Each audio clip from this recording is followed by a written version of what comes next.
వరంగల్ పశ్చిమ ఎమ్మెల్యే నాయని రాజేందర్ రెడ్డి కేంద్ర మంత్రి బండి సంజయ్ బీజేపీ నేత నితిన్ నబీన్ సిన్హా విమర్శలపై ధీటుగా కౌంటర్ ఇచ్చారు. తెలంగాణకు కేంద్రం నుంచి నిధులు, వరంగల్ ఎయిర్పోర్ట్ కు అనుమతులు తీసుకురావడంలో బీజేపీ విఫలమైందని ఆయన మండిపడ్డారు. కాంగ్రెస్ ప్రభుత్వం వరంగల్ ఎయిర్పోర్ట్ కోసం 300 కోట్ల భూసేకరణ చేపట్టిందని తెలిపారు. దేవుడి పేరుతో రాజకీయాలు చేయడం మాని రాష్ట్ర అభివృద్ధికి కేంద్రం ఏం చేసిందో చెప్పాలని, సామాన్యులను వదిలి కార్పొరేటర్లకు మేలు చేస్తున్నారని ఆయన వ్యాఖ్యానించారు. రాష్ట్రానికి తెచ్చిన ఏందో ప్రజలకు చెప్పండి వివరించి. ఆఖరికి 10 ఏళ్లు మీరు గతంలో అధికారంలో ఉన్నా, రాష్ట్ర ప్రభుత్వం మీకు అందుబాటులో ఉన్నా కనీసం ఎయిర్పోర్ట్ కూడా పర్మిషన్ తీసుకురాలేదు మీరు.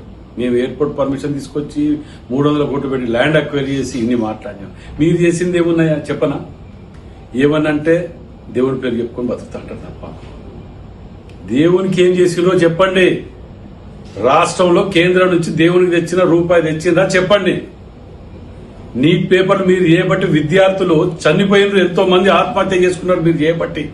ఎంతసేపు నీట్లు, కుంభకోణాలు, పేపర్ లీకేజీలు ఇవే పని తప్ప మీకు ఆదాని అంబానీ లాంటి వాళ్ళకు దోచిపెట్టడం తప్ప మీరు చేసింది ఏందో రాష్ట్ర ప్రజలకు జవాబు చెప్పండి.